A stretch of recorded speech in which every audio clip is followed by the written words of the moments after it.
Hi guys, welcome again to another video. This time I thought I would do a video response to Shenmueso's video. He brought up an interesting topic and I definitely want to get my opinion out on this. And that is how far will retro rise in value? Now I've been watching other people's videos and it's been very interesting just to see sort of everyone's different opinions on things, and there have been some things that I've agreed on and other things I don't necessarily agree with. But of course that's the whole point of people's opinions, and that's what makes it interesting, I suppose. But I suppose you know, like everyone has sort of said before, it looks like Super Nintendo games are going through the roof.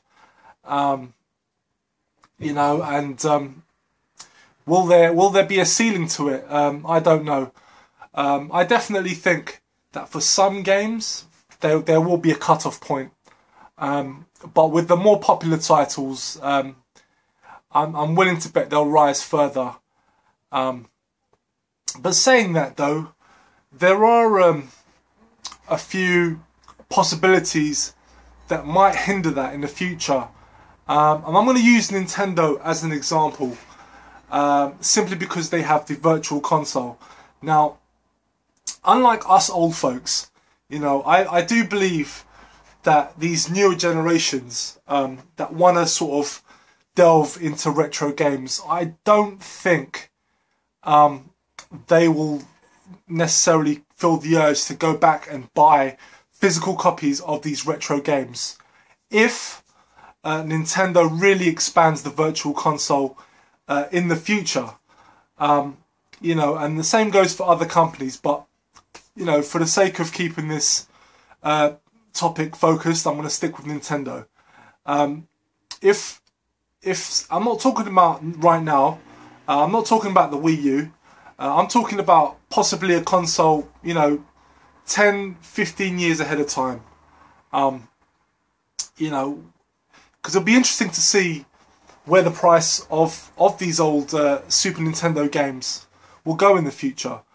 But I do think that there might be a point where they will lose value,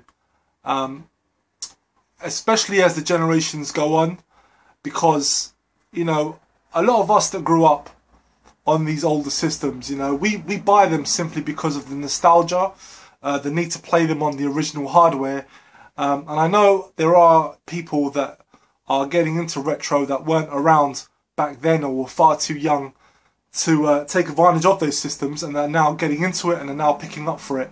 I'm aware of that, but you know, looking, you know, further ahead, I don't know if the kids of tomorrow will have the same urge to go back and buy physical copies of this game, because who knows where technology is going to lead us 10-15 years from now. It's possible that the TVs of tomorrow just won't be compatible with old consoles. You know, which there lies a compatibility issue. You know, it probably might mean that the price of CRT TVs or the current flat screen TVs might go up in price because there might be more of a demand for them. That's one possibility. But I don't know. I mean, for now, yes. I mean, the prices are going to keep going up, and I think they're going to carry on going up in price. Specifically, Super Nintendo games within the next 10 years. But after that, I don't know. I'm not too sure. As for you know, people that buy these expensive games as a form of a possible investment in the future, like most people have been saying, I don't think it's a good idea. It's never really crossed my mind when I was picking up these games.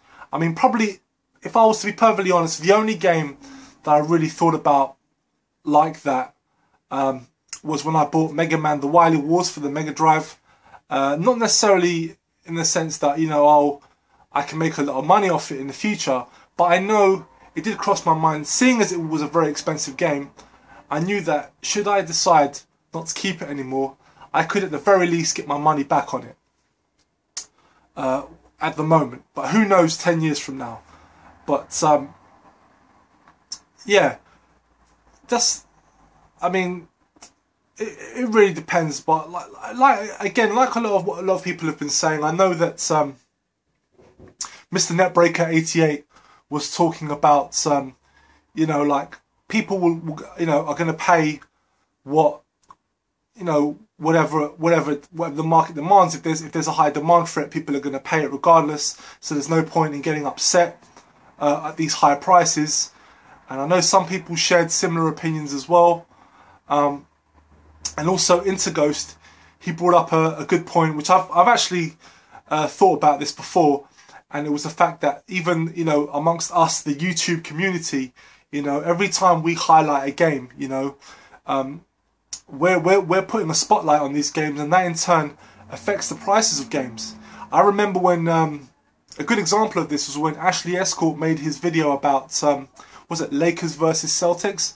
I swear to you guys, most of the people knew nothing about that game until he brought it up and highlighted how rare it was, and then everyone was on it. And the same thing goes for that what was that, Mega Games Volume 6 or Volume 3, the red one. Everyone knows what I'm talking about. You know, the one where it was like the cart was very, very common, but the boxing manual was very rare, and the price for that one shot up. It went for like, so at its peak, it went for like £250, which is ridiculous. You know, eventually it went back down again, but it just goes to show you, you know, people bring up games on YouTube, and then all of a sudden it does affect the prices on eBay, and the demand does go up. So in essence, you know, we only have ourselves to blame.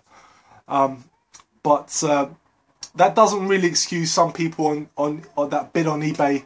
They're just too trigger happy sometimes. I think, you know, in their desperation to get the game, they don't think about, you know, the possibility of getting a cheaper option if they wait a little bit. And I know what some of you might say, and I know what Mr. Netbreaker might say. You know, he might say, well, if I don't buy it, someone else is just going to buy it anyway. But I'm going to disprove you there, because I've waited in the past. I've passed up many games for really high prices, only to end up getting a better condition copy for much cheaper. Don't get me wrong though, you know, not everyone has the patience to wait. You know, some people just want to get the game there, they see the opportunity, they grab it. Fair enough, you know, I'm not going to hate on that. But, you know, I'm like that as well. I'm not going to lie. I've also been impatient on eBay, but you know, it does pay off. I've been shopping on eBay now for quite a few years, so I'm starting to learn how things work there. You know, and I have been patient, and it has rewarded me. So you know, that's my opinion, guys. Hopefully I made some sense.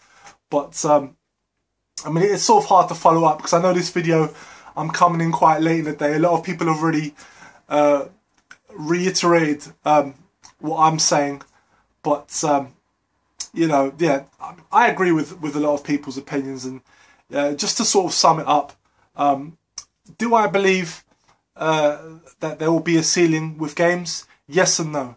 I do believe that with some games the price will go up and up. But with other games, they will eventually hit a point, hit a ceiling, and then it will collapse again. I don't think all the retro games are gonna go up in value at the same rate. Secondly, yes, places like YouTube that highlight games and stuff like that do affect the prices on eBay, because a lot of people watch our videos. You don't know who's watching, and a lot of them are sellers themselves, so they are aware of the demand for games, either through YouTube or forums. But yeah, and in terms of buying games as a future investment, well, I don't buy games to sell them on at double the rate down the line. I'm buying these games simply because these were the games I grew up with, and these are the games I want to own. I don't like thinking about the possibility of having to sell them, you know, should I ever hit hard times or whatever. but I don't plan on selling my games. I went out of my way to get these games, and some of them proved very difficult to get a hold of as well. So hopefully I don't ever have to sell up.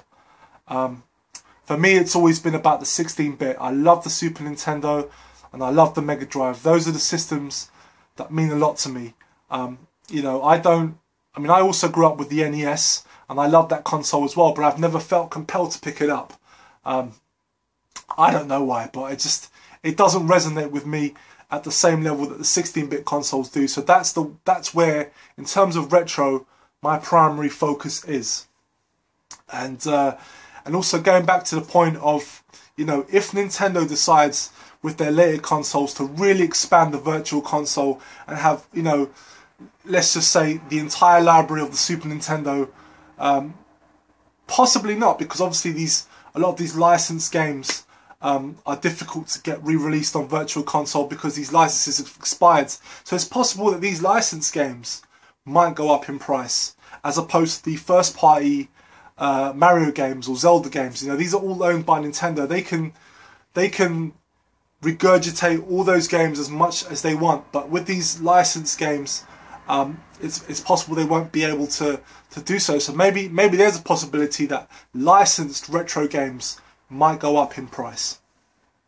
So anyway, guys, those are my thoughts. Thanks very much to Shenmueso for the topic. Really good topic. Hopefully what I said makes sense, and yeah, thanks very much for watching, guys. Leave your comments below. I'd love to hear what you guys think, and I'll see you next time. Bye for now.